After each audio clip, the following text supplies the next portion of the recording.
So this is what everybody really looks like when they take their mask off after guns, beer, and therapy.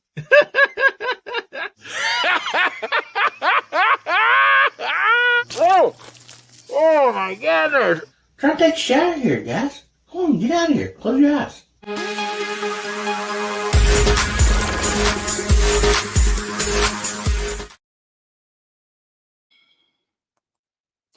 Howdy, Hillbilly Nation. This is American Hillbilly.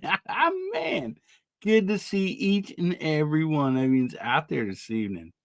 Oh my goodness, we got a good show for you guys tonight. I honestly believe we got great people in the side chat. I mean, as always, you guys are awesome. Appreciate each and every one of you being here. And we have some great people back in the green room. Yeah. And I hope you guys are having a great weekend. Yeah, I did a little, well, I don't call it exercise. I did push-ups. Well, there's one push-up. I fell down, so I had to kind of do a push-up to get back up. But yeah, I considered that exercise. So anyways, trying to stay healthy. Anyway, let's bring these wonderful folks out of the green room back there. And first up, we have Moondog. Go. Hey, Moondog. How you doing, buddy? Hey, very good. And, you got 3 channels, hard to keep track sometimes. Yeah. So you having a good week? Yeah, it's been a very busy week, both work and with the fam. My daughter's in the tech crew at the high school that she's at. They're putting together a production of Midsummer Night's Dream, Shakespeare's play. So she's doing the lights for the play. So, oh, nice. Yeah.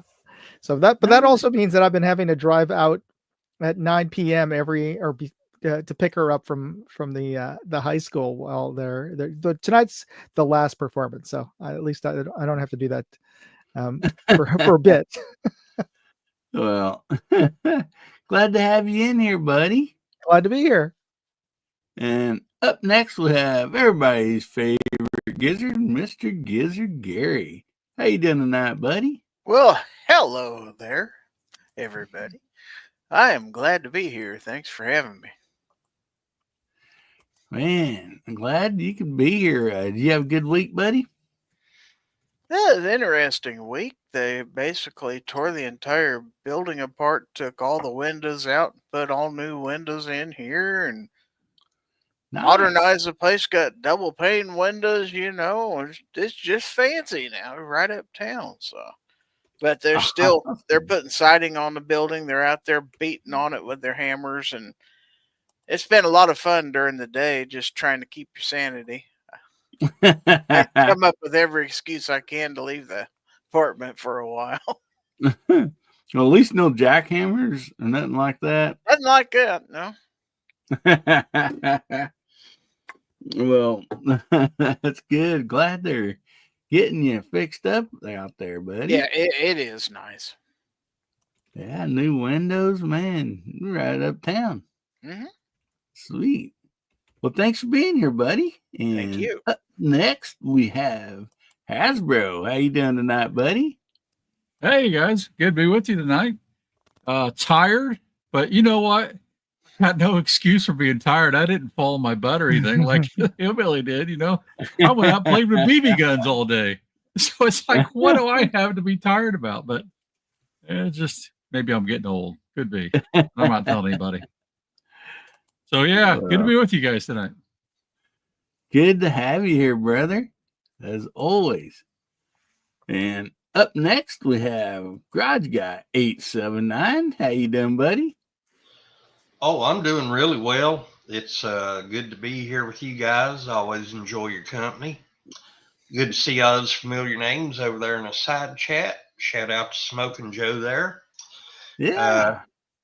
Went out today, shot 100 rounds through my Smith & Wesson 22 revolver. Didn't have a bit of problem with it. And it's Saturday night, Mike. Let's have some fun. All right. Awesome. Yeah, I'm ready to have some fun. No doubt about that. Man, we got a lot of great people out there. They just keep pouring in. Good to have each and every one of us.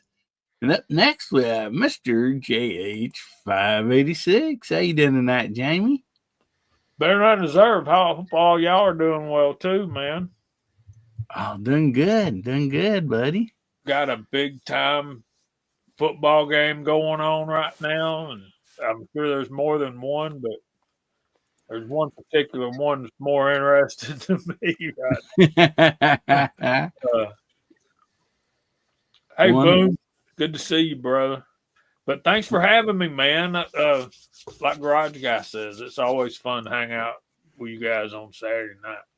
Amen. Well, yeah, man, appreciate you all being here. I look forward to it. Just always have a great time. And anyway, also we got somebody else back there. Last right now, but not least, we have the leather master himself, Mr. Mark Thomas. How you doing tonight, buddy? Oh, doing fantastic. Had a great day. Thanks for having me. Pleasure to be here. Great to see everybody out there in the side chat. Great to see everybody here in the panel. We had a good day at the airsoft field today. We went out and I actually got on the field. I'm going to be sore. I'm going to be sore for 4 days, but it was a great day. We had a lot of fun.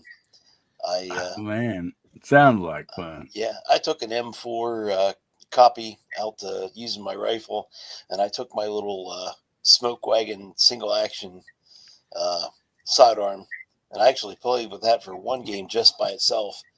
Just a lot of fun.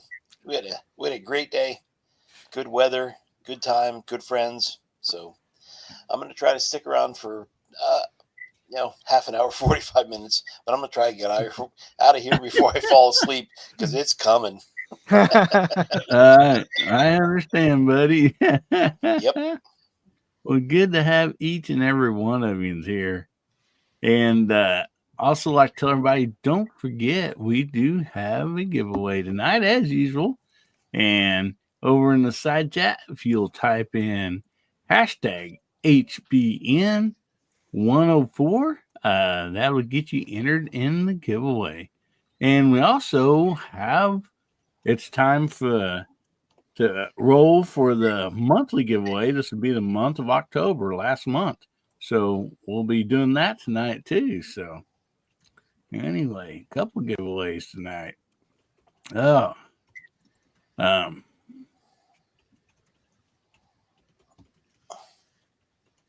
okay. Hang on a second. I was reading something here. So first of all, I thought I'd ask everybody, and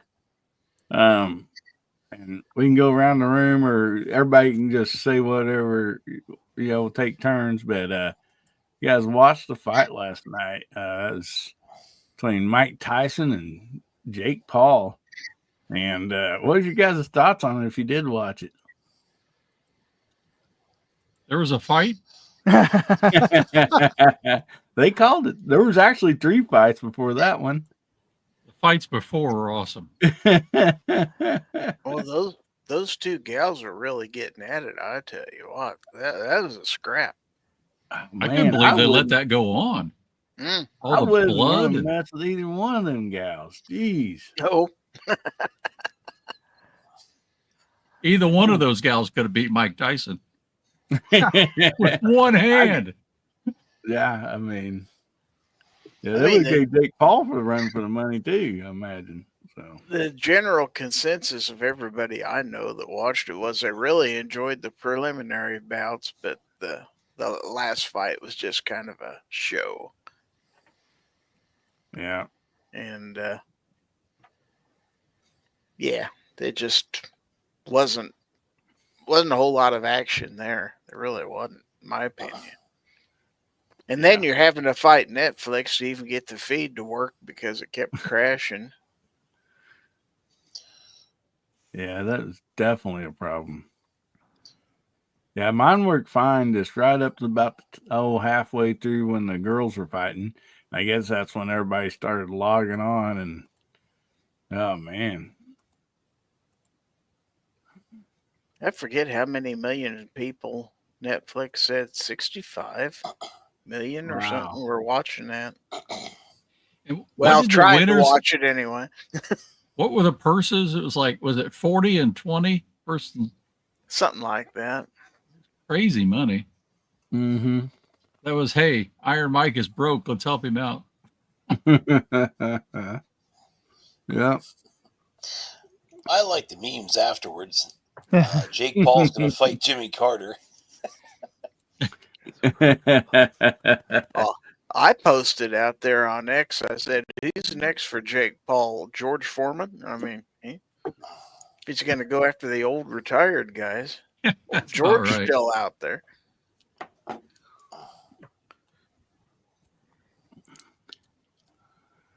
Yeah. See, who was announcers? Was it or well, there or I say announcer, the over on the sideshow, they had a couple different people over there, some fighters, ex-fighters, and You had Holyfield. yeah. Yeah. I tell you what my wife said. She doesn't watch it. I asked her last night, "You going to watch it?" Because she's down in Georgia. She goes, "No way." She ended up watching part of it. And she goes, now my wife is Irish. She goes, "I could have taken Mike Tyson." Problem is, the first time you hit her, she'd have got so mad, Mike Tyson was down. I mean, it wouldn't have been, let's coast to the 8th round. No, she'd have knocked him down. So I'm She did reading that. the rundown. It was 90,000 viewers reported outages during the lead up hour, and it was 40 million, 20 million, 40 to Paul and 20 million to Tyson. And there was something, who was it? Was it Hillbilly? Was you saying that the promotion company is owned by Paul? Or I something? think said Gary that, did. yeah.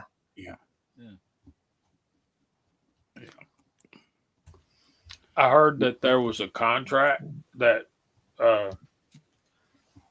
secret kind of contract, whatever, that there was no knockout clauses in the, like neither one of them could knock the other one out. And Yeah. Well, I will say that first round, Tyson landed a few good hard hits on Jake Paul. And I mean, they weren't knockout hits, but they were pretty solid. I did not watch the fight. I was way asleep by then. Yep, me too. I should have been. Yeah, we had to get together, family and friends, and I didn't realize it was going to last that long, To be honest with you, I was like, I figured I didn't really look at the scheduling, list, and I thought, well, they'll probably have like a, couple short, bouts before that, or the main event, but there's three fights ahead of that, and so. It was clearly past Tyson's bedtime. It looked like to me when they were doing the intros and everybody was walking into the arena that I could just see the look on Tyson's face. And it's like, that's the look of an old guy. I know that look because I'm an old guy, Yeah. Yeah, when you get 58 years old, there ain't no need in boxing anymore. Yeah, I pretty much gave it up myself. I didn't want to fight the crowds, let alone get in the ring. The only reason I watched it is because it was basically free to me. Yeah. The only boxing I do anymore is just when I'm carrying the Amazon boxes out in front of them. That's about it. He's the champion there. 3-time Amazon box champion of the year. Hillbilly. Absolutely, Bob. I don't box no more and I don't run no more. Because after all, man's got to know his limitations, right? Yes, sir. Oh, yeah.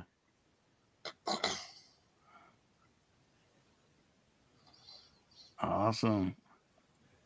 Yeah, my dad's right. Mike was in great shape for 58 years old. Yeah. Yeah, he was. There's no doubt about that. Yep. No doubt about that. Man. I would still hate to meet Mike Tyson in a dark alley. I just, Oh, yeah. No way. Well, there's not even a trigger there. It just goes, Yeah.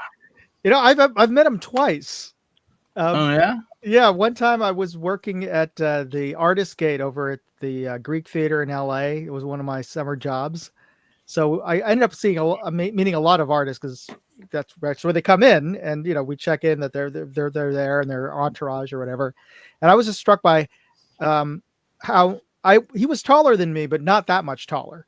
But I mean, he was 3 times as wide as me. So yeah, he definitely had the mass advantage. And the other time, I was in a subway in New York City, and I think I was just going home later at night because I was working late one night. It was possibly like maybe 9 or 9:30 or 10 o'clock.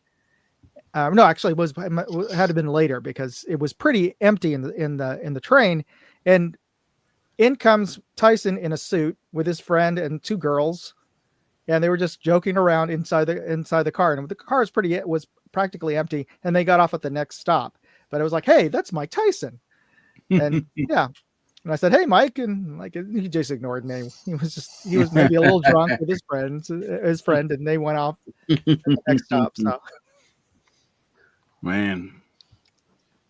Yeah, I mean, I remember one time he was on Joe Rogan's podcast, and it was like, a few podcasts later, and he was talking to somebody, and Rogan goes, I mean, he's like, this is actually the first time I was like scared in my own studio. He goes, I know Mike, like, and all that. He goes, but I also know he has a hair trigger, and he's within arm's reach of my head. And so he goes, I kind of stayed back in my chair, but I mean, just the thought of getting hit by him, and so yeah, They get hit by anybody, but a fighter that really knows what he's doing. oh yeah. No, thank you.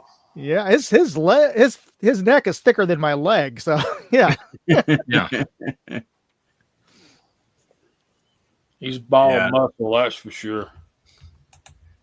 Well, that's what they're in I think the pre-fighter there or whatever. I don't remember if it's Holyfield or who said it, but they said his neck's so big, like when you hit him in the face or the head, like his head barely moves. He said it's just got, just like it's hard to really affect him.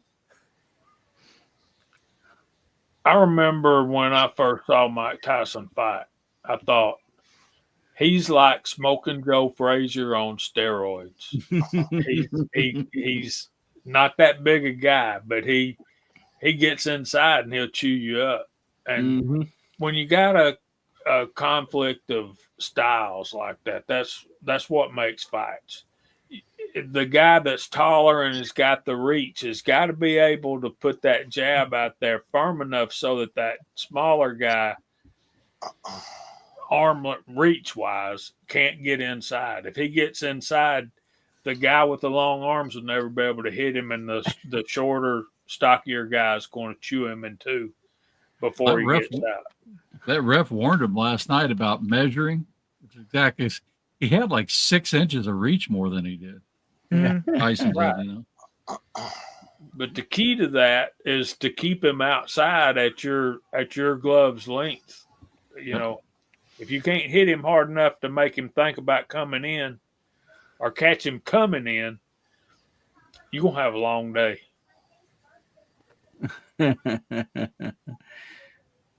Jacob said for some reason his was in French.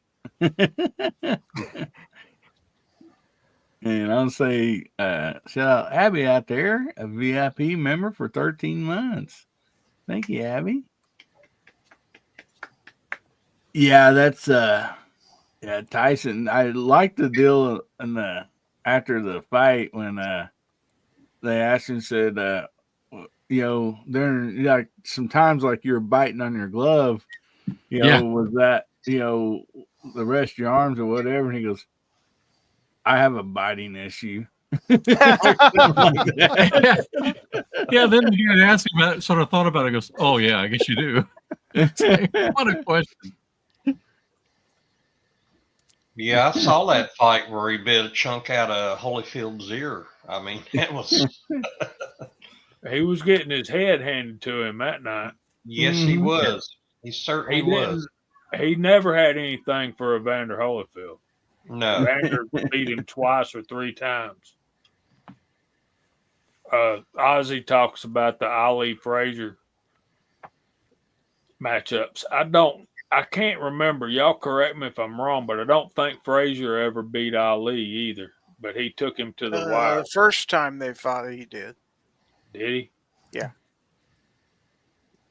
I couldn't remember for sure.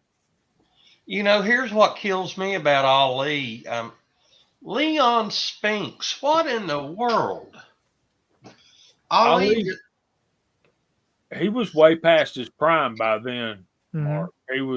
He didn't have no business in the ring at that point. Yeah. There is no way Leon Spinks is fit to carry Muhammad Ali's gloves to the ring when Ali's in his prime. Oh yeah. Yep. Ali's one to do about moving and keeping at arm's length. Really was good at that. Mm-hmm. Yeah, he would catch you coming in too.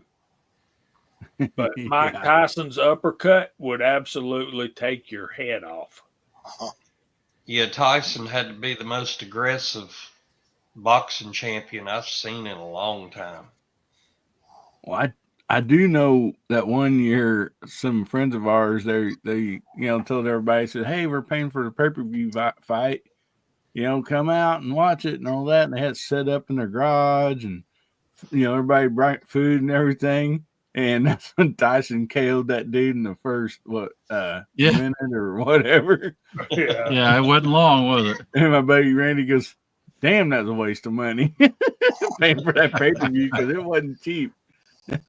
He goes, we could have watched this on the news tomorrow.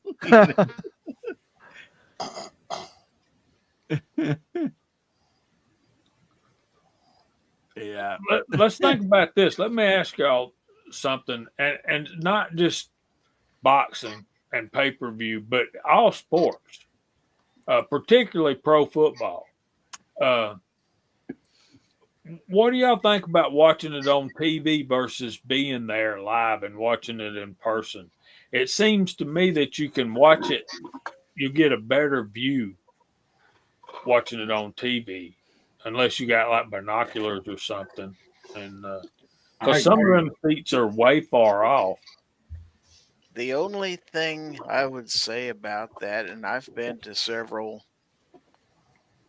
pro games live from all over the stadium, from the upper deck all the way down to like 10 rows from the bench. If you've got a decent vantage point, sometimes you can see things developing downfield before the ball's ever thrown and stuff like that. It's like, oh, he's wide open. You can see the quarterback throw the ball. It's like, yep, he's got it. So it's kind of cool to be able to see the whole field in that respect. Back in, I think it was 85, wasn't it? The first time the Colts? No, not 85. Sorry. 2000. I got to look at the date. First time Peyton won it, and they beat the Patriots to go to the Super Bowl. We had season tickets, and we're sitting there in Indianapolis in the stadium, and it was right between the goalposts. So normally people go, wow, that's way far away from everything. But it's like you said, Gizzard, you could see all the plays developing like you can't any other angle. You could see all the holes open up and things like that. It was actually pretty cool. Yeah. Now, the TV definitely can't do the experience. It's like, I've told everybody, going to Arrowhead, it's an experience that just can't be explained. I mean, it's so loud that there's just no way you can, possibly explain how it feels there in the stadium and the sound and everything. And it's just an experience.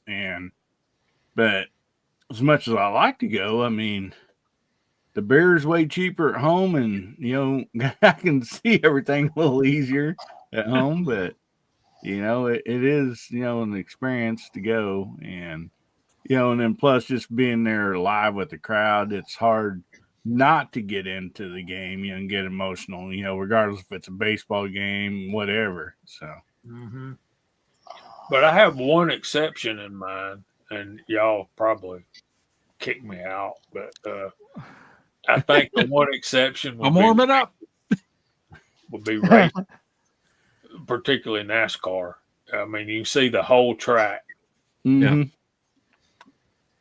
Is that Bristol, Jamie? I live about 30 minutes from that track on the Virginia side. And I was also there back at the start of the 2016 season when Virginia Tech played Tennessee there. The largest crowd in college football history, over 160,000. But the people from the Guinness Book of World Records quit counting attendance like hour before kickoff, and I think it's officially listed at 135,000. But there was not a good seat in the place for a football game there. I mean, you was so far away. Yeah. Well, went to Talladega one time, and I mean, you can see the cars around the other side, but when they were coming down the side you're on, everybody started standing up, and you just chong, chong, chong, chong. Yeah. Like you couldn't see nothing. They go by so fast, and so I went to the first. It's either 10 or 12. I think it was 12 years of the Brickyard at Indy until they moved it to Sunday. It was always on Saturdays, and it's the same thing. It's like it's a cool track to go to, but unless you're sitting in the turns and in the outside of the turns, you just watch them go by. It's really not that good a track to do. And the way they count the tickets, my wife's family is all involved in racing and NASCAR and all that. And her father and uncles were racers and stuff. And brother still worked for that track for a long time. But they never do an official, an accurate official count of the crowd because there's taxes tied to that. Oh. It was always funny. About 150,000 is where you'll see those numbers, and there's 250,000 people there. It's a massive crowd, but it's the way they do it. A lot of the racetracks don't have great the best views from where the stands are at times, but everybody should go to see a NASCAR race at least once in a life just to hear the sound. That's amazing. Yeah. The very first Brickyard, we were sitting outside turn 1. We got seats 2 rows up from the wall. My father-in-law had connections, and he said, "That's the seats I want." So whatever, we get these seats, and we came away from that track covered in black tires. I mean, just covered. We were breathing all that, but it was awesome because the ground is shaking like you can't believe when those cars come in. Yeah. So even if you can't see, if you don't have a great view, just the sound is amazing. Yeah. Now, in the tracks that you guys are around, are they the only one time I actually saw in the NASCAR race was in the Poconos in Pennsylvania. I don't know if Mark has been up there, but the center of the track is all grass, and so they have the RVs. I don't know how you get tickets to go, but people park in the center, and so people would had the best view was on top of your RV in the center of the track because you could see everything. Yeah, we went to Dallas, I don't know, 2 or 3 times. But then also, unless they've changed it recently, Kansas Speedway was pretty cool because there was a section for like where campers and RVs could park there, and you could still see the race, and it was pretty cool. I only went there 1 year, and it was a lot of fun on the Kansas one, but. Yeah. Never been to Atlanta yet, Jamie. That's a track I'd really like to go. My brother-in-law went there every year for 10, 15 years in a row. But That High place, speed and good racing. that place is hard to get in and out of on a race day. Is it? mean, yeah, it's backed up from the interstate. They got 2 lanes on the interstate stopped going into those exits, and it's still a long way from the interstate. I'll tell you a track, Martinsville here in Virginia, and the cars aren't going all that fast, but you talk about smelling. They're laying on the brakes most of the race, and you can smell. You know how brakes will start burning. Oh yeah. Brake fluid. You really get a good sense as far as smell. About just how hot those cars get during a race like that. And you talk about loud there as well. It's one of the smaller tracks, one of the smaller capacity places, but still, yeah, they had some good races there. But you can really get a feel for it, physically. Yeah. Like Tim S, the drag race is always fun. And you usually don't have a bad seat at drag races, and always a lot of fun. And Abby said, Tim, racing in hills brings an extra challenge. I think she's thinking of RuPaul's Drag Race. Yeah, I think. Oh boy. So real quick, did anybody get a deer? That's a side chat too. I know we're kind of deep in the deer season. Our season just opened today. We're kind of late, but we only had 10 days, and so anyway, I got Jamie, 2. I know you did. We were talking in the back chat. I took 4 days off work this week because we figured this would be the week of the rut, and I was blessed with 2, so I'm thankful for that. And I'll be processing one myself, and the other one's at the processor. That's going to cost me $95 to get that. So yeah, if you can do it yourself, you're ahead of the game. But I didn't want to be doing 2, so How much was it at the processor? $95. Oh yeah, For 2 or 1? For 1. Yeah. They used to have a program where if you brought the deer and donated it to food banks, it was free. But now they charge you $50, even if you donate a deer, because labor is expensive, and so are the supplies to pack that stuff up in. Now everything's more expensive now, but our season goes from mid-October through over into January. So wow. Nice long deer season, and we're allowed to kill 2 bucks. I've got both of my bucks, so I'm tagged out on bucks, but I can kill 10 does. So wow. If you're vigilant, stay after them. You can fill up a freezer, that's for sure. Oh yeah. All I shot today. I told you guys all I shot today was a BB gun, and I left my real deer killing weapon at home, and that was my truck. I just left it at the parking place. Oh man. Well. Looks like Yukon 454 got one. Thanks, Dale. Yeah. Jamie, you got a score update on the Georgia game? Georgia 24, Tennessee 17.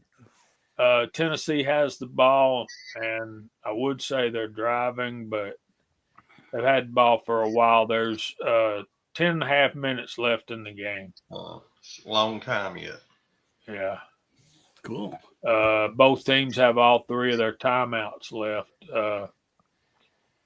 Tennessee has the ball just inside Georgia territory, the 1st and 10. Cool. Jamie, would you like to call out the side chat? Certainly. What should we type in out there, guys? Race. Race.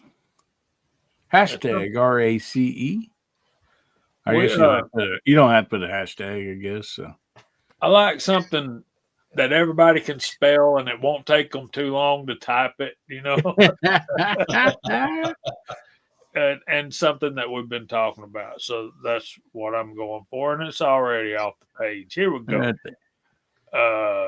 Gizzard Gary was first in. He's on the panel. So is Hasbro. Gizzard Gary is there again with a hashtag. Bama Dad's out there. Garage Guy's on the panel. So is Moondog. We got R4 Mississippi Thunder Outdoors. Abigail's out there. Fluffy 10mm Jeep Guy. R-Tack and Daughters. Yukon 454 Misty Mrs. Wayne. Abigail again. Tim S. Fuku YT. How's it going, Boom? Bench Rest Marksman. Good to see you out there. RP Tacticals out there. Ron 2A Matters. Smoking Joe. We were talking about you earlier, buddy.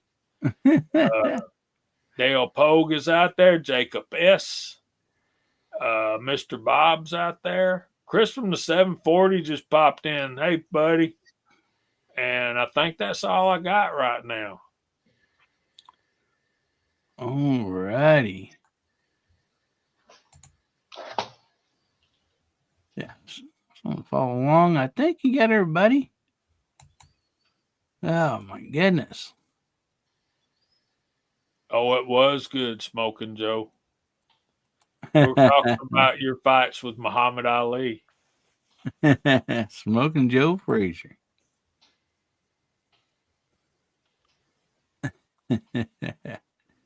I might know who that is. If it's who I think it is. So I also thought, since we kind of touched on deer hunting, or a little bit, talking about deer,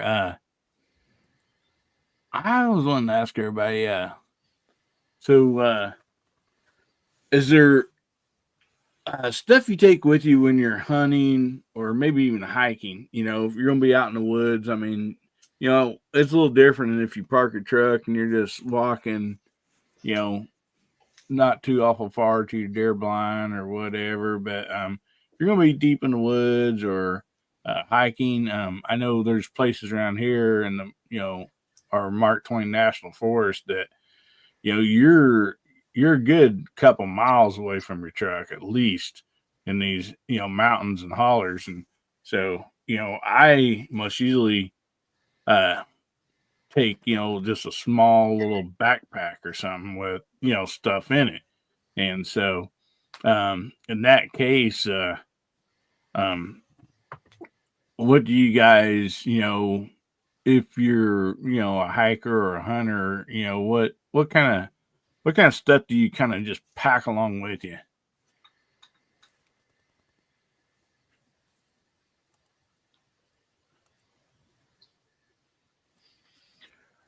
I carry a backpack when I hunt, and I'm not that far from the truck.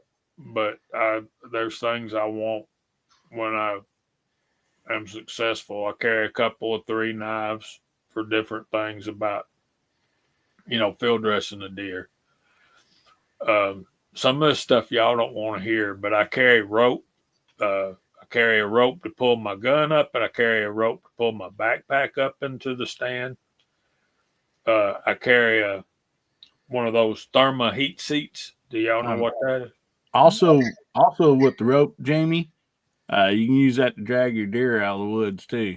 Absolutely. And tie it on there, and then find your stick, tie it to a stick, and way easier to throw that stick and that rope over your shoulder or whatever than trying to drag a deer up a hill. Sorry, go ahead. Luckily, I had to drag one downhill, so that's makes it a lot easier. Particularly when the leaves are wet, guys. It's like, get out of the way or you're gonna get run over. But I carry a bottle to pee in. I know y'all don't want to hear that, but that's the facts. You don't want to. Mhm. You don't want to be smelling up around your tree stand with other things. And then I've heard stories, so I won't go into that. But if y'all want to talk about it, there's my brother MCK. I bet he killed a good one today. What else? Oh, alcohol hand wipes after you get, and gloves. You need rubber gloves and some alcohol hand wipes to get that blood out of your hands, off your hands, and out of all those little nicks that you're going to have from getting your hands up inside that deer. And what else? I can't think. Sometimes I have cereal bars. I always have a bottle of water.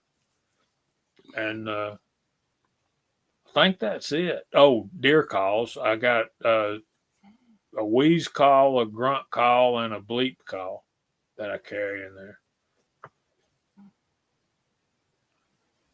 But those ropes, man, there's so many things you can do with those ropes that you need.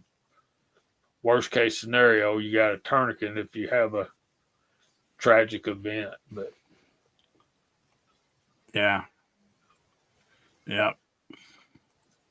And for goodness sakes, tie that rifle off around the butt of the gun, not the barrel. You're pulling it up. Yeah. Anybody else? You got anything?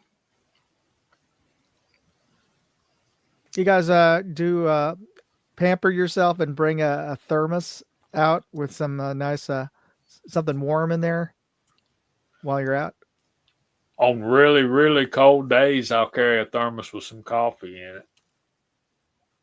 It's mandatory in Indiana. I bet.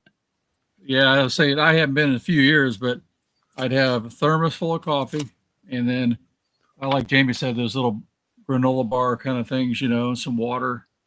And then they always have a little bit of a first aid kit kind of thing with me, and then my old timer knife for skinning, gutting and not skinning, but gutting. Oh yeah. Yeah, I think I've like pretty much what most everybody said. I always make sure I take at least a couple bottles of water, or some type of a canteen. And those bottles of water, I leave them set on the counter so they're just room temperature because I don't want that getting condensation in my bag and stuff. And then, like I said, there's wipes, like 2 or 3 different knives because I want a heavier knife. If I gotta, trim a limb or something for some reason, and then of course skinning knife and all that, and definitely ropes. And I mean, most usually at least peanut butter and jelly sandwich, maybe can of Viennes, some beef jerky, cereal bars, any of that type of stuff. And I also either carry a lighter, but now, I got a Blackbeard fire starter, so I don't have to carry a lighter. I got that in my pack. So check this one out. A lot there. Hillbilly. Now check this knife out. This is a Browning knife that my son bought me. Oh, and nice. It has a serrated back, which is, it just looks like a regular fixed blade knife. But if you look, you'd think, wow, that's a folder. And it kind of is. You mash this and then you can fold this down. Oh. Now your saw is really handy. Yeah. And where this really shines is while you're field dressing your deer, you can you have this blade right here to open the cavity and get inside there and cut your diaphragm open. And then with this, you can actually saw through the rib cage and open the deer up more so you can get more of the esophagus and stuff out. And the reason this is not in my pack right now is because I just sharpened it tonight, and it's shady. So this is a Browning. It's a model 616 Japanese steel, and it might want to lead to another topic that we may get to later or some other time. Is the steel. How do you judge a quality knife? And to me, it's, when you buy a knife, yeah, it's going to be sharp, but what if it's not? How does it hold an edge after you sharpen it? Is to me the test of a good knife or a cheap knife. Is how well does it hold that edge after you sharpen it? Yeah. Jamie, you mentioned that, and I mentioned that old timer knife I have. I've had that knife for, what I kill, 43 years. I used it when I killed my first deer to get it, cleaned it out, and that thing still holds an edge. It's kind of what you're talking about. And I don't know if the new ones, they still make it. I don't know if they're the same quality or not, but I probably have sharpened that knife 4 or 5 times in my life. Wow. It's a good job. But it's only a deer knife too. That's the only thing I use it for. So. Right. So it ain't like you're using it every single day. Now, that's how you tell it's deer season. Hillbillies start having bald spots on their arms and legs. You betcha. Yeah, I like to prepare, if something happened, for some reason, if I had to spend the night out there for something, I always figure it's best be prepared and not need it than need it and not have it. And so, and plus that backpack comes in pretty handy if you want to take a nap. Makes a pretty good pillow. My hunting buddy, he makes fun of me for carrying a backpack with me to my tree stand. But inevitably, after we kill a deer, or he kills a deer, or whatever, he wants some of the stuff that's in my backpack. Yeah. Hey, hand me some of them wipes, Jamie. Yeah, give me some of that. Well, that looks good. Yeah. Can I Let's make Jamie carry the ham and cheese? Right. Can I have some of your rubber gloves? I didn't bring any. And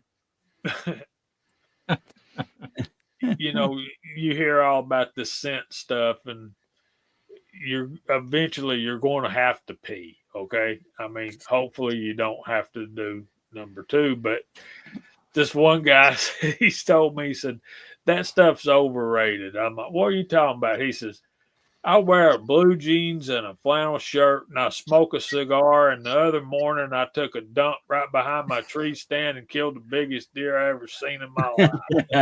I'm like, that's crazy talk, man. Oh, yeah. Yeah. Got every dude wipes in there, huh, baby dad? And, yeah, one more thing I've got is a piece of a roll of toilet paper. Oh, yeah. And it's not for what you think, it's for tracking deer. Mm-hmm. Because when you're on a blood trail,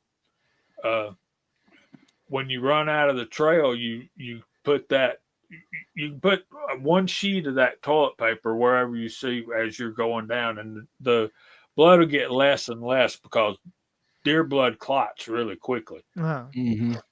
And so if you need to be able to go back, and what I do is I'll take once I run out of the blood trail, I'll go back to where that toilet paper is and take 5 steps and make a complete 360 looking for blood. And then I'll go 10 steps and do, or 5 more steps and do the same thing. And, you know, and in the years that I've been hunting, and I've been hunting hard for probably the last 12 years, but I can't remember losing but maybe 2 deer. And that's every deer hunter's worst nightmare is wounding an animal that Oh yeah. that's going to suffer. That's not what we want. We want a one-shot quick kill. But we don't want no animal suffering. Exactly. And first, also, I want to say, Michael Dunn out there, glad you're home and doing well, buddy. He had just had surgery. Hope everything went well. And yeah, that tulip paper is definitely great for trail markers and all that. And being in excavating, a lot of times, you know, we go in on 10, 20, 30 acres or whatever to build a road. Well, you got to walk it to find out where the best places are. So you just tie some, you know, little pieces of tulip paper up in the trees. And the reason you use tulip paper is it is very easy to see. It's always visible. But when it rains, it'll just deteriorate. So you're not, you know, Right. leaving anything behind. And so Totally biodegradable. First good rain, it's gone. But I will tell you one thing. It's kind of embarrassing when you're walking back out the road and you got a roll of tulip paper under your arm and somebody drives by. It's like, I'm just marking a trail or, you know, or a road. Yeah, sure you are. So, no doubt about that. Man, we got some new faces in here tonight. I'm glad to see everybody and some of the newer people, man. Welcome. Absolutely. My goodness. Always a great bunch of people in the side chat and on the panel. And see, we'll be doing a giveaway here, well, be about 30 minutes, I guess. And anyway, but if you are new here, type in hashtag HBN104 in the side chat, and that will get you entered in tonight's giveaway. And anyway, see, we got another topic here. So we do have holidays coming up, so I thought this might be a fun one here. Is anybody looking to get some 2A products for like Black Friday? I mean, we already see some of the sales starting, kicking off. Is that something you guys try to take advantage of? And, you know, or, you know, do you wait a little bit longer till like Christmas specials and stuff?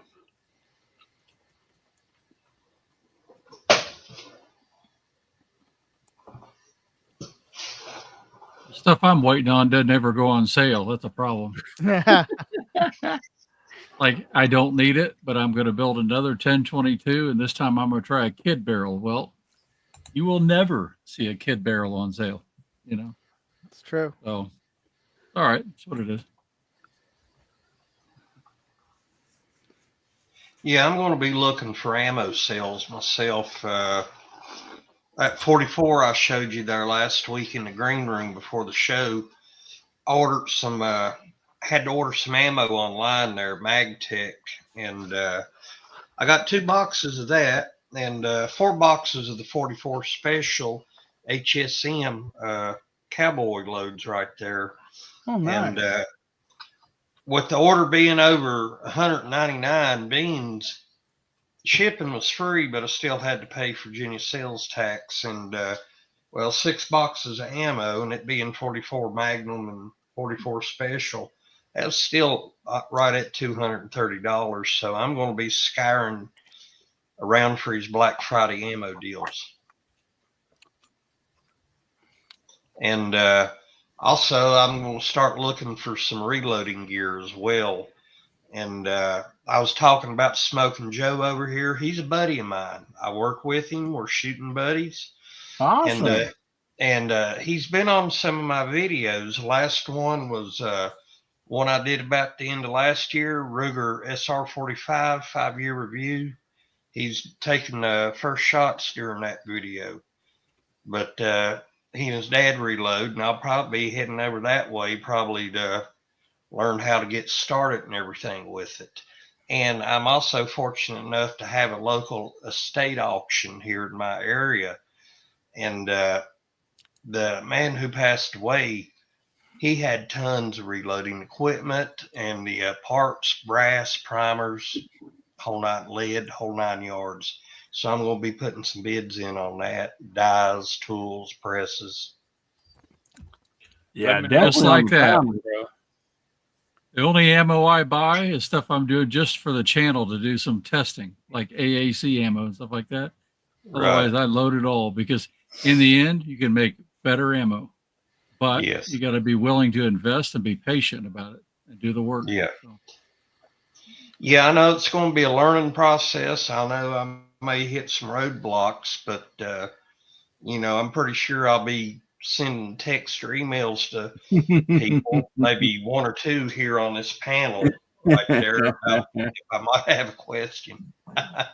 Especially It's- 44, man. When you get into calibers like 44 Magnum, 35 Remington, some of the more obscure stuff, and let's be real, guys, there's calibers out there, cartridges out there that if you're going to shoot, you're going to have to reload. yeah, that's Yeah. true. But when you get into those type calibers, it's insane not to reload. It's insane to pay those prices, to me, in my mind. Yeah.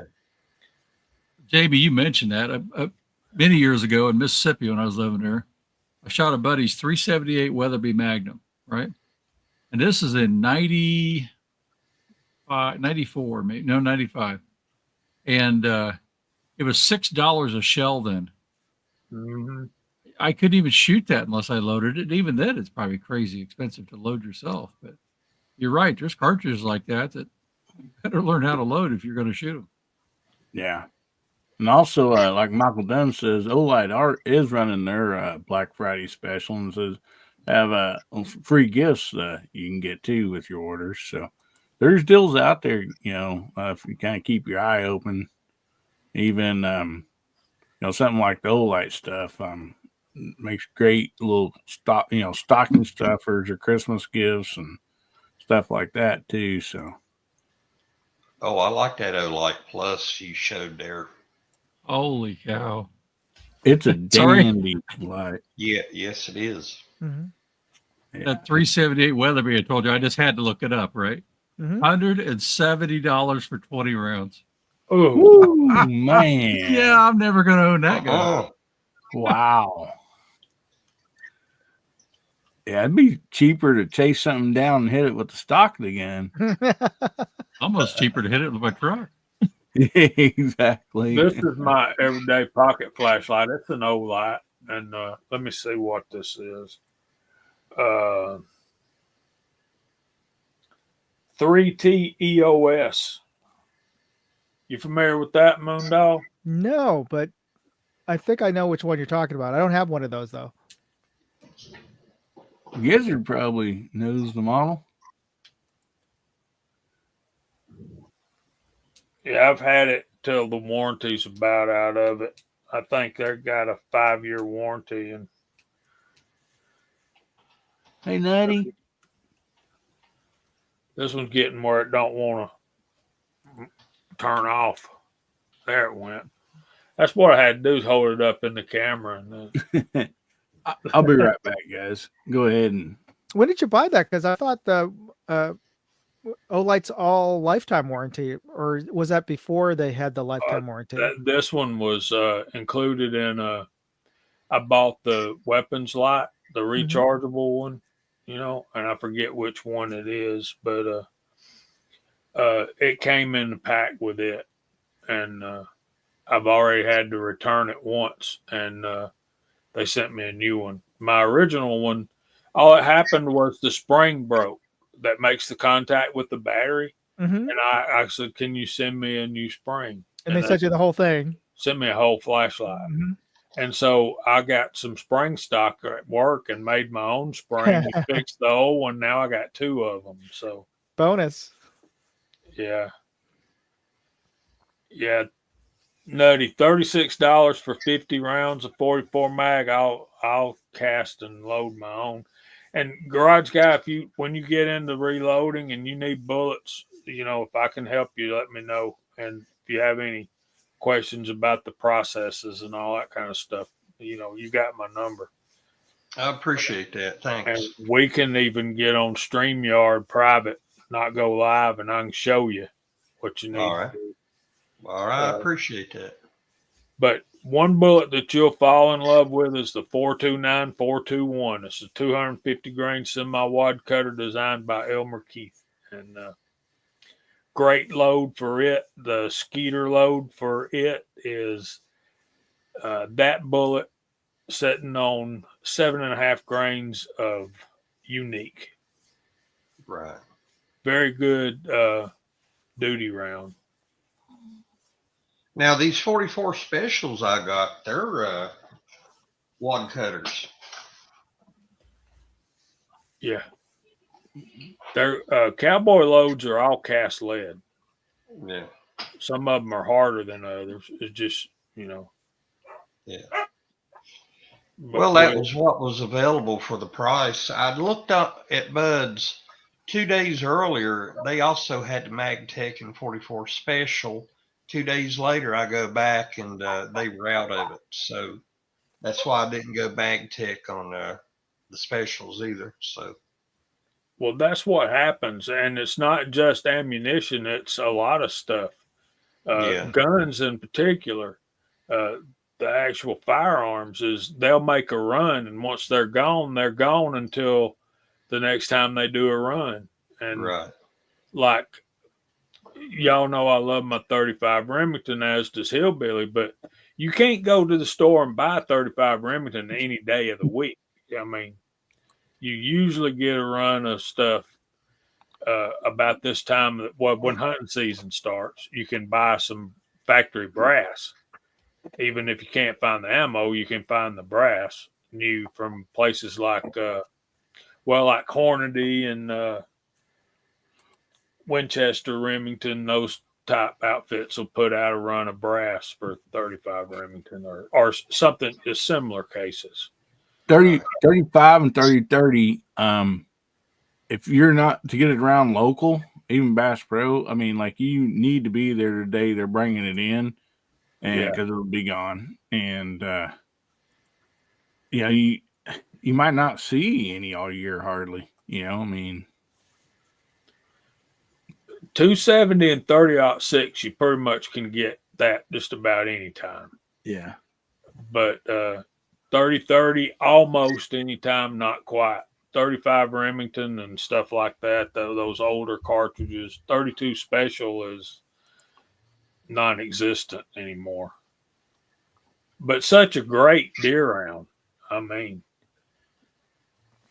it is. Mm-hmm. It's basically 30-30 necked up to 32 caliber. Ozzy says about one box of 44 mag. That's when I decided I was going to be a reloader. And what did it for me was in 2010, Ozzy, buying a box of 20 rounds of 35 Remington and paying $33.80 cents. Way back then. That's when I knew I was going to be a reloader. I wasn't doing that anymore. Yeah.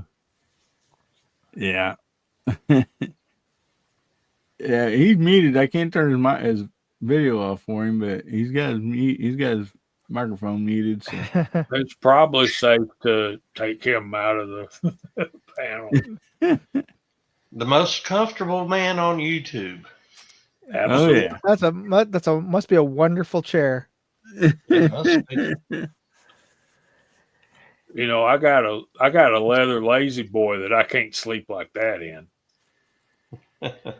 I'm gonna switch to a wingback and get me an ottoman, put my feet up. This is gonna be over. Mm. Yeah, speaking of Black Friday, guys, I'm thinking, are any of you guys planning on doing like a Black Friday live stream? See, Gizzard and Jamie has Friday shows. No, Jamie. That's an interesting concept. Maybe we will, but I gotta be have careful. in the past. Yeah. You got to be careful though. You'll get into that selling thing. Mm-hmm. Oh yeah.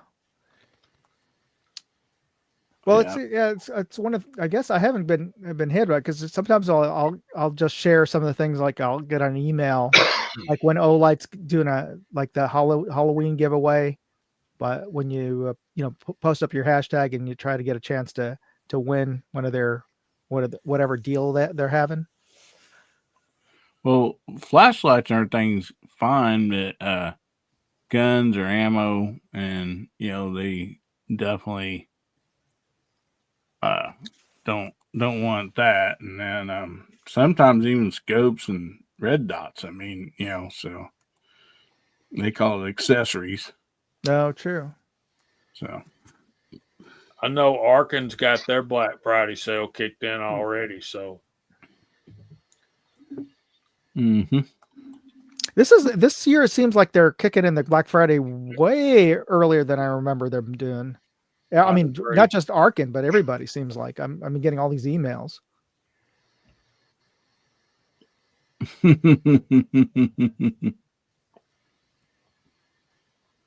Oh boy.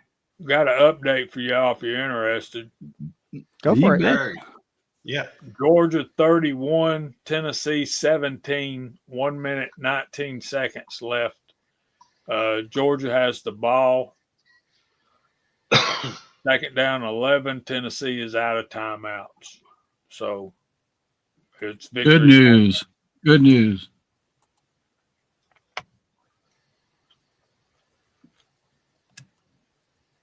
So you got Texas and Texas A&M sitting there on top of the SEC with one loss, and they play the last game of the season. That's going to be huge. Awesome. Yeah. And so actually, since we're kind of on this subject, this is another topic I had.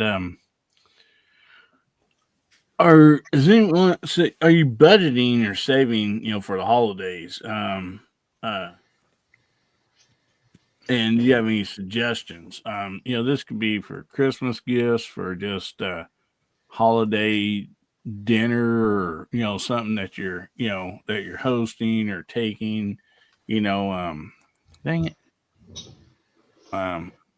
See, I guess just go ahead and beat that guy.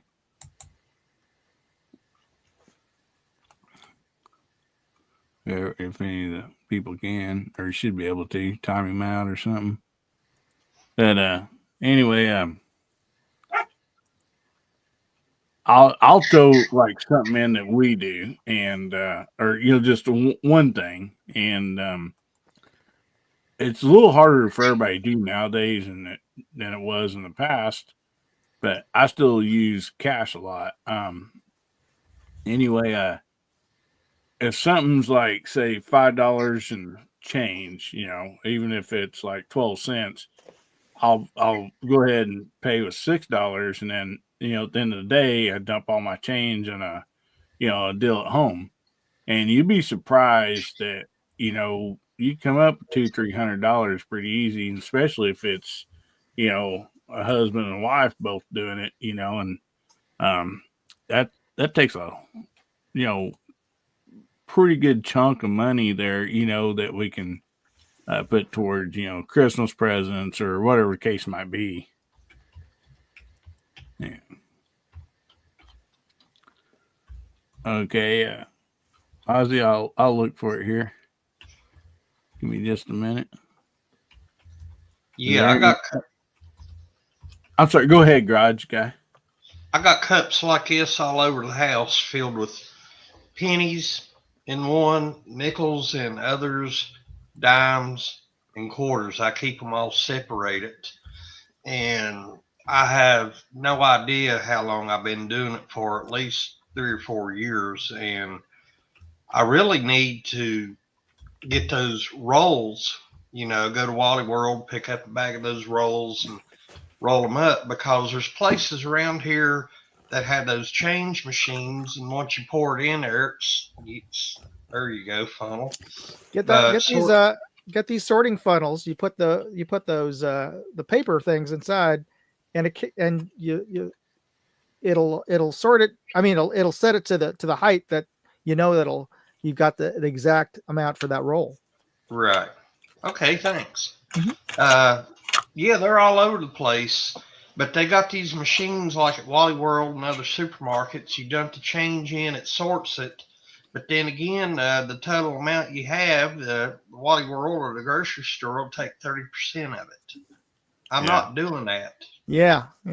Sometimes if your bank has them and you have an account with the bank, they'll do it for free. Oh, that's nice. Yeah, well, some banks around here do, and then some don't. Unfortunately, mine doesn't. So I just let it sit in the cup, and I walk by and I just kind of go, "Hey there, save you for a rainy day." Yeah.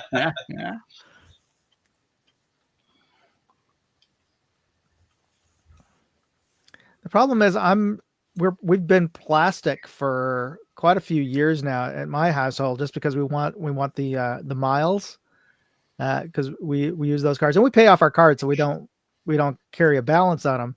But because I don't do the cash as often anymore, I don't have a lot of spare change around, and I feel like it's the kids don't understand the value of the coins like I did. They don't. I mean, they've got a little piggy bank once in a while, like something. I don't know where they pick up the coins, because I make them bag their own lunch every day, so they're not buying lunches. So, but my son at least collects coins. I don't know where he gets them from, but that's the reason I bought those funnels for him to start. But when I was growing up, we would use empty those the water bottle jugs that we would have. We would just drop them in those until they get super full. I mean, how do kids gamble and shoot craps on the streets anymore without cash? Yeah. I mean, that's a problem. You can't throw closest quarter to the crack in the sidewalk without a quarter. You betcha. But here Ozzy sent me a picture here. Let me bring it up here. Said it is new reloading equipment.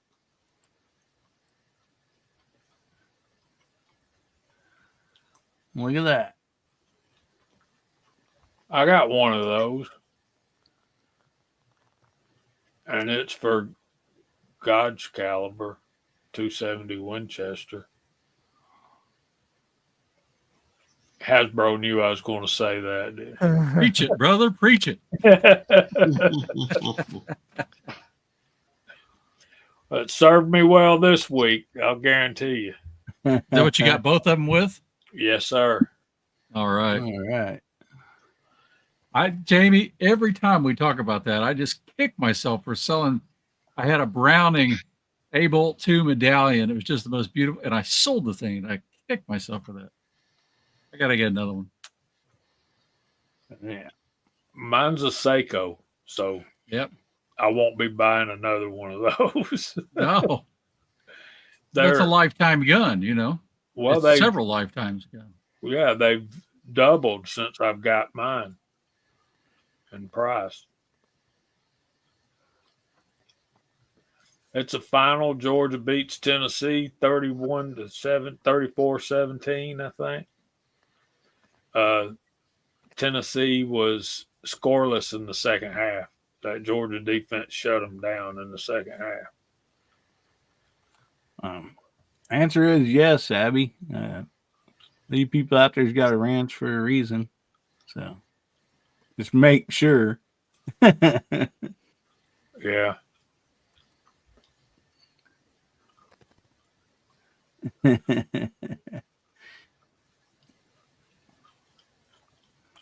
Oh man.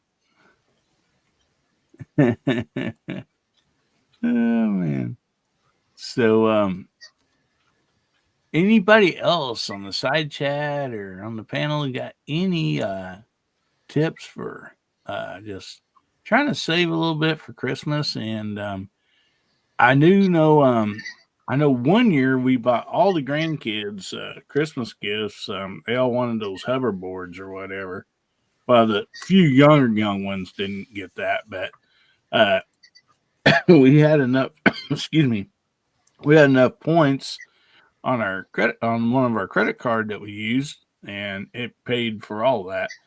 And the credit cards, like we use the credit card and pay it off every month, and we try to always make sure it's a cashback card, something like that's going to benefit us, And so, I mean, hey, if it's free money, it's free money, And so, I'll tell you Now, what. Moon- Go ahead, Hasbro. No. You go ahead, Jamie. I was just going to say my credit union has a Christmas club, and I have $50 every month deposited into the Christmas club, and nice. that's not much. But when it gets Christmas time and you've got an extra $600 sitting there, it's pretty handy. Yeah. Probably double that next year because the little girl's getting to be a teenager and her presents are getting more and more expensive. But yeah, take advantage of those things, those opportunities that you have that you're already invested in. Your banks are, like somebody in the side chat earlier wrote, put in there that if you just go to the bank and ask them for coin rollers, they'll give you a handful of whatever you want. Yeah, Joe said that. Yeah. Mm-hmm. I was going to say, Moondog mentioned about using plastic and getting mileage, So that's what we've been doing for a while. And I probably need to stop that because my wife's health is such that she's not traveling anytime soon. I mean, and I have almost 500,000 miles racked up on this stuff. Wow. And it's like, I'm not going anywhere. And I'm not going to go anywhere by myself. And, unless I fly down to Georgia or something, I got no interest on doing that. So I got to probably change that plan a little bit. Yeah. Now, some of those miles will also, those airline miles will also work on motels and stuff too. I can, and they have the little trinkets you can buy. Hey, buy this watch, and you pay 3 times what it's worth. Yeah.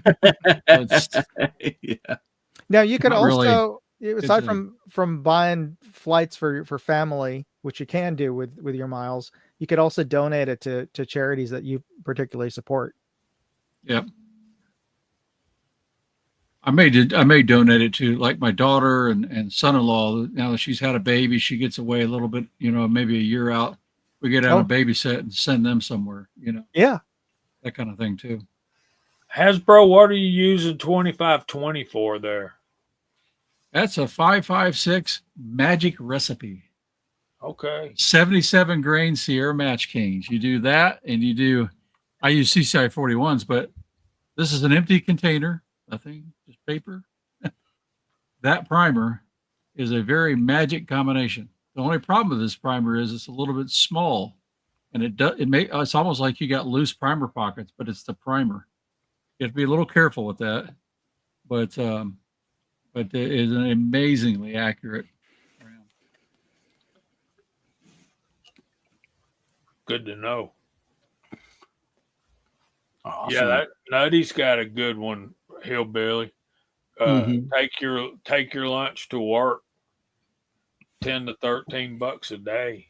Especially nowadays. Jeez. See, I have a refrigerator, microwave, and toaster oven in my shop at work. So I just go get groceries once a week. And I typically buy loaf bread and apples and chicken salad, trying to get some weight off, but it ain't working. Hey, you talk about that. The cost of lunch is, I'm in a rural part of Indiana, and even that, it's $16, $17 a day to eat out at lunch. And Wow. I do that, and I need to probably stop that, but it's just because my work is so intense. I need to get out of the building and get Yeah. away at lunchtime, and they really don't have a good break area. It's very small with the wheel of death machines, where you can kind of choose some sort of food. Well, it's not really food. It looks like it. So it's like they don't really have a good place to in the plant to go anywhere. So I do it as a break, but that's an expensive break. Yeah. I could buy a nice rifle every month. Good. No kidding. Alrighty. Well, we need to start giving some stuff away. So make sure your hashtag HBN104 typed into the side chat. And before we do that, we're going to be giving away the monthly giveaway. And if you don't know what that is, on any of my videos, if you are subscribed to Hillbilly Up, if you're subscribed to my channel, on any of my videos, if you just comment, I want to win, well, your name goes down. I write everybody's name down, and I put little marks beside it every time they comment that. And so once a month, about the middle of the month, we do the previous month giveaway. And so anyway, tonight we'll be giving away the skinny purple pink type knife, whatever you want to call this. It is a skinny knife, same as the black and blue. Oops, hit my microphone. But this will be eventually given away on Guns, Beer, and Therapy every week, but we're still doing the blue one right now. So you'll be getting kind of a head start on getting one of the following knives. So anyway, hit the wrong button. Turn my camera off instead of share screen. So let me bring this up here.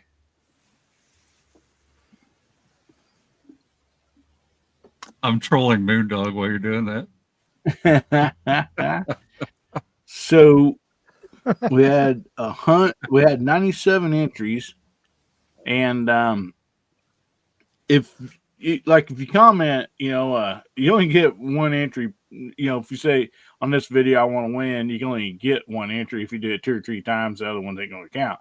But on every video, you can comment that. So however many videos I put out that month is that many opportunities to get an entry. And so we have 97 this month, and I want to shuffle this up so they're not in order. Do this 3 times here. Oops, I need to get on the right screen. I'm like, that thing's not changing.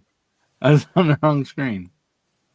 Okay, there's 1, 2, 3. So we got her shuffled up, and we're going to give this thing a spin and see who the month of October's winner is.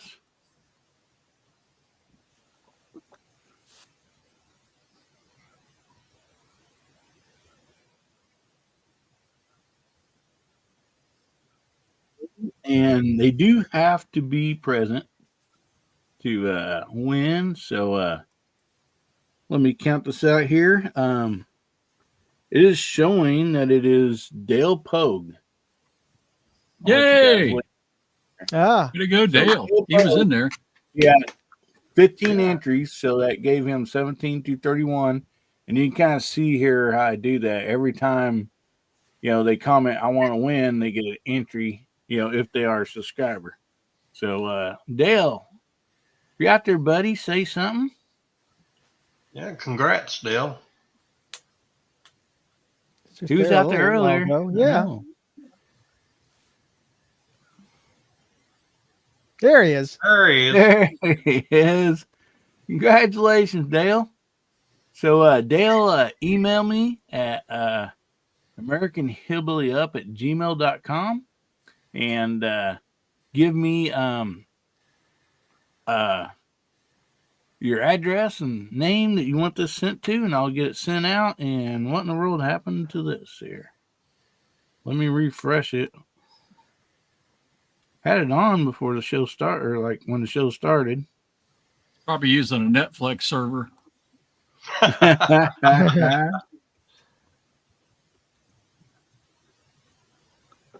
So let's try this again. Oh no. I don't know why it.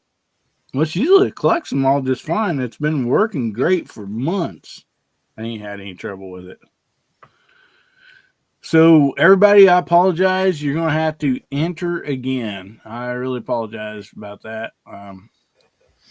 We'll give everybody a little time here to get entered again. Doggone it.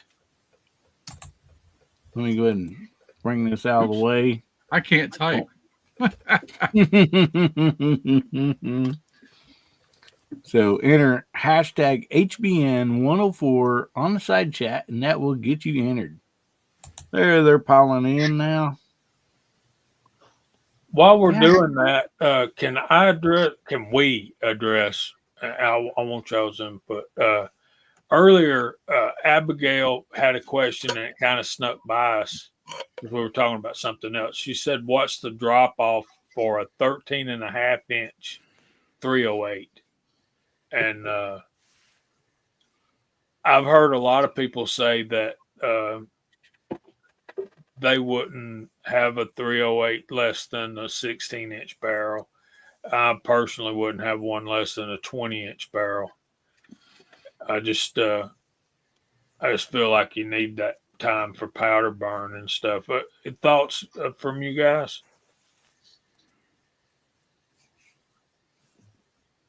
Well, I think it's what's the purpose of the gun, right? If it's close quarters, you get to shoot somebody and give them a bad powder burn. I mean, that's a pretty good length for that. But for velocity, you're probably going to get 500-600 feet per second lower than what it should be. You know, that's fine as long as you don't go out very far. But it gets into bullet selection at that point too, because you may not expand them.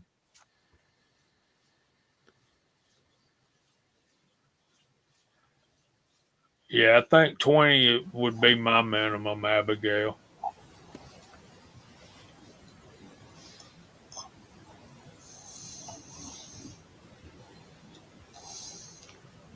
Fluffy said he wouldn't go less than 18. Yeah, if I was using it to reach out and touch something, you know, for that reason, I definitely would have a longer barrel. I'm the wrong person to ask that question, though, because the shortest barrel I have is a 16-inch 5.56. Everything else is 18, 20, 22, 24, 26, and 42. All my muzzleloaders are 42. Golly. Artac says he has a 12.5 and 308. It's for QBC. It means CQB. You know, GGW has got a good comment there. At that point, that shorter barrel, you might as well use 300 blackout. Probably right. Yeah, I would think so too. If it's just about the having the mass to get through a wall or something, you don't necessarily need all that powder. Right. Yeah, he I think earlier he did say he just got one. I think that's why she was asking. So, welcome back, Mark. Hey, buddy. I hope we didn't make too much noise. Hell, Speaking of trolling somebody, I'm surprised I woke back up. I was out, man. Michael done woke me back, and well, thanks for having me. But I think it is definitely time for me to go to bed. I'm tired. I'm beat. I'm wore out. Well, Mark, you got anything coming up, buddy? Nah, nothing for sure. we'll see what happens. We'll see what comes up. We'll just play it by ear, day by day. All righty. All right. Thanks again. Good to night, have you everybody. on, Hi, Mark. buddy. Good Have to a see good you, weekend. buddy. Oh, man. Yeah, RTAC, that 8.6 blackout is intriguing. Mm-hmm. Yeah. I would love to have one, but my goodness, the price of ammo is just... Yeah, the expense is the bullets. You're shooting 338 Lapua bullets. And there's nothing cheap about that. No. A lot of them are solids too, and so that's cool, but expensive. Yeah, no doubt about that. Talk about machining. I really, really want to buy a smaller CNC lathe like that just to be able to turn my own bullets. I think that'd be awesome. Yeah, it would Just be cool. I need to do some research about solid copper on deer, how they perform on deer. A lot of them are made to where they're not just, solid, but they're cuts where they pedal out real bad. And I think they'd be devastating to get the right design, Mm-hmm. Well, looks like we have 26 entries. So let's go ahead and do a spin here. And tonight is for the skinny blue knife. And if you don't have your hashtag HBN104 in, you better get it in quick because we're fixing to spin this thing. Would somebody like to count down?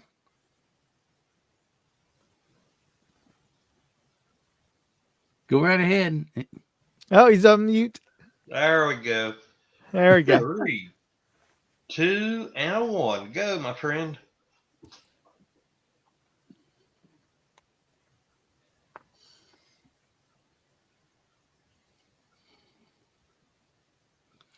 Oh, not again. Oh, Not again.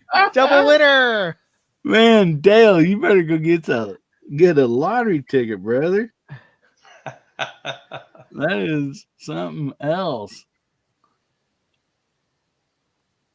You got something else to give away? Let's see if he hits the trifecta. Dale, hopefully you're still out there, buddy.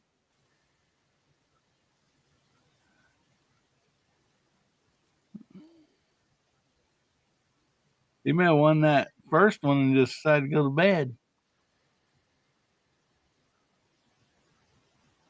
I'll put it back up. No, he's there. He is. There he is. He says, no way. Respin.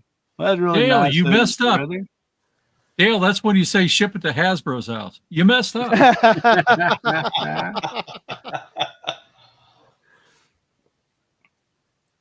All right, we're going to give her another spin. Compliment to Del Pogue.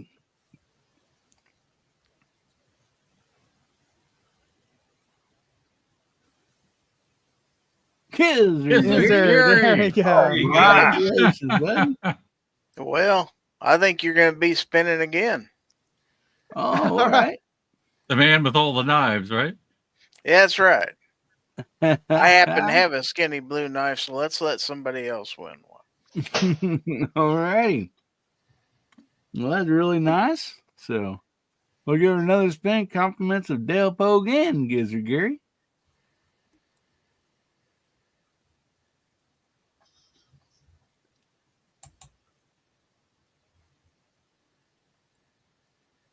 Jamie. There you go. I was hoping that would happen because I want to see him gut a deer with it.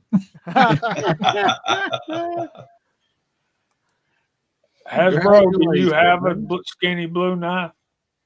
I do not have a skinny blue knife, but that's okay. Yeah, send it to him. Hillbilly. Send it to No. I was just teasing. I have one. All right. We'll Spin it put one more time, Hasbro- Hillbilly. As much as I want one, give it to somebody else out there. Well, Thank you, Jamie. Or you just can't do something for some people. I'm telling you.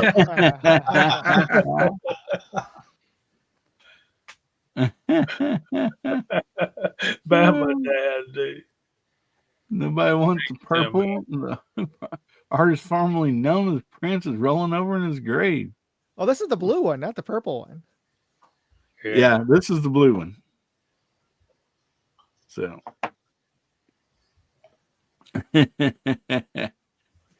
Oh. It's mock out there. Rigged. Yeah, you ought to send it to him. He needs a skinny blue knife. Jamie has spoken. Also want to thank the channel members, the VIPs, for sponsoring this giveaway. So when you win, they just made your day better. And I really, really appreciate them. It's awesome that they do this, and really thank them a lot. It was really nice of them to be, doing that. So, that they'll sharpen right back up, buddy. They're really sharp out of the box, but yeah, they will sharpen. No doubt it. I can't be trusted with them. I've lost 2 of the black ones now. Oh no! Shame. My son took my black one, and I was fortunate enough to win a blue one. But yeah, Mark says he's got a blue one. So spin it. He got a blue one.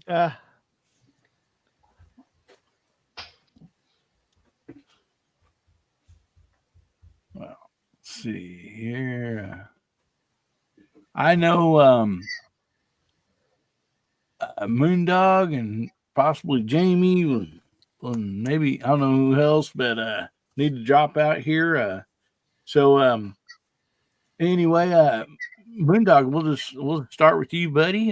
Tell us what you got coming up next week, or coming up this week and stuff. And well, I've got a couple of giveaways going on this month. For those of you who are regulars, you probably already know all this, but so this month I've given away a Fayachi tactical vest, and this is the one with the magnetic quick release on it that really just pops. The buckles just pop out when you squeeze the control pad on the front, and then they just snap together, and you can't get them off once they're on. So it comes with 8 mag pouches, and a first aid pouch in the back. It's fully loaded. So it's a great tactical vest. You need to add your own plates though if you actually want to run this for body armor. But it's a fully functional vest, so you get a chance to win. But here's the thing. I just was talking to the guys in the green room today. I'm going to give some extra entries on this if you subscribe to everybody's channel on the panel tonight. Subscribe to I'll update my website at moondogindustries.com/contest with links to everybody's panel. That's cool of you. Thank you. So all you have to do, everybody, is if you're already subscriber, because I'm sure you're already subscribed to everybody's channel here, is just post up on my webpage at moondogindustries.com. Send a screen, just upload a screenshot of everybody's channel one at a time, and I'll get everybody an extra entry. So that's 7 extra entries. So that's the contest for everybody. That's really nice, and that's one slick vest out there. But I want to interrupt you for just 1 second because we do have a sighting out there. Oh, somebody can count us down.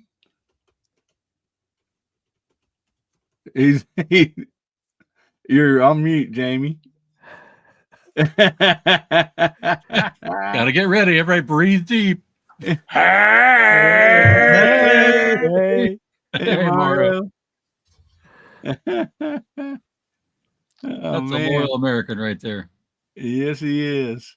So go ahead, Moondog. Sorry to interrupt you. Oh, buddy. No worries. So I'm just gonna type in the contest page. And for everybody, I haven't had a chance to type in everybody's link to who's on the panel to their YouTube channel, but I'll do that after I get off tonight before I get ready for bed and church choir tomorrow morning. So check that out, and of course check out my live stream that's coming up on Wednesday evening for those of you on the East Coast, but 6 p.m. Eastern, 3 p.m. here in the Pacific. And tomorrow I'm gonna have a new video out in the morning, and that's gonna be for the what's coming up here. Oh, it's gonna be for the Athlon Midas LE. It's a red dot. That's gonna be coming up. So lots of new stuff coming out. Check out. I've got 3 channels, so check them out, and make sure you subscribe to everybody's channel on the panel tonight, and take a screenshot of it. I want to thank everybody for agreeing to that, and also to Hillbilly for facilitating all this.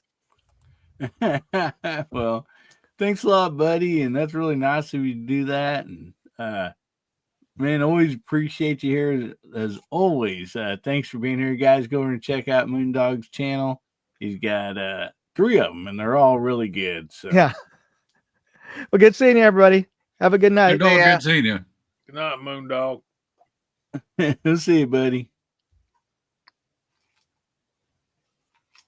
Let's see.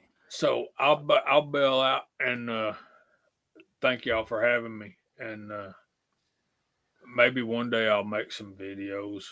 I should probably think about doing some hunting videos. That would be very cool. But thanks for having me, and check us out Friday nights at 8 o'clock on Georgia Shooting Connection channel. And go dogs. Yeah. Well, Hi, thanks Jamie. a lot, Jamie. Appreciate you being here as always, brother. And everybody go over and check out Jamie's channel, JH586 and Georgia Shooting Connection. And thanks a lot, buddy. Appreciate you. Thank you. Find somewhere to go to church tomorrow. You'll be glad you did. You night, betcha. y'all. Bye, Jimmy. Bye. All right. Bam and Dad, I believe you did. I know they sent me one. Mine will be coming out this week, so I imagine I think Moondog's got one of those too. So I think Hillbilly, I hate to leave you with just those 2 characters, because that's a tough crowd right there. But I do need to go tonight. You betcha. So what you got coming up, brother? Well, we mentioned last week with our guests and all, but we got the Hammer Time Challenge, right? So this ends November 30th. So if you just enter a target, you get a chance to win. If you rank up to first place, you got a lot more chances to win. But that, we talked about last week, so I won't go on about it, but 22 KYL targets, the main prize. And then we got a LED sign from them about Home of the Brave. And then we're going to have a Red Ryder BB gun for the bottom 8. The bottom 8 people are going to get thrown into a pool, and they get a chance of a Red Ryder BB gun. Well, because of that, it'll be a lot of fun. I have to hide this score. That is what I did today. So this is with my 1984 Red Ryder BB gun that I bought new. Awesome. I can't believe it's 40 years ago. Where's time go? And this shoots better than any of the guns I just bought for the contest. A new Red Ryder, a Numerex. This thing just shoots. Well, this is going to be the new high score, but that'll be for another video. And then there's another video coming out in the morning that I just had a little bit of fun with a gun that doesn't belong in the contest, and it won't count, but it's a lot of fun. But just having fun. So. Awesome. Well, thank you so much for being here, Hasbro. Appreciate you. And guys, if you have not gotten that Hammer Time Challenge, it's a lot of fun. So go check out Hasbro's channel. Appreciate you, brother, for being here. All right. We'll see you guys. Good night. Good Good night. We'll see you. Oh, my goodness. So, Mark, what do you got coming up? Well, right now I'm caught up on the videos. Yesterday, I uploaded a video, Smith & Wesson Model 617-6, Chamberton 22 LR, beautiful revolver. Definitely not a budget gun, but, I've been holding off for a while, and I'm finally glad I got it. And also before that, I uploaded a slow motion video a buddy took at work, and I didn't even know he was out there. It's me riding out of the building on a forklift. It lasts about a minute and 10 seconds. I was like, hey, why not use it? Just something fun. I've mentioned before on here, I started a second channel. It's a Garage Guy 879.2 or 0.2. It's a just in case backup channel. I will be putting some 2A related content on it as well, but also I'll be putting some things on around home here or at work or co-workers or something like that. We all know how social media has been getting and knocking a lot of channels off, so it's best to be prepared. Yeah, for sure. Yeah, and my B channel, I've kept everything 2A off of it, just in case so far. But yeah, it's on the 879.2 channel, I will be putting some pictures and videos from my granddaughter's graduation this past May. Oh, cool. Yeah, she was one of 4 valedictorians in the class. Oh, nice. Yeah, nice. So I've been meaning to get that video up, and I'm going to do that this week on my backup channel. That's cool. Real good, buddy.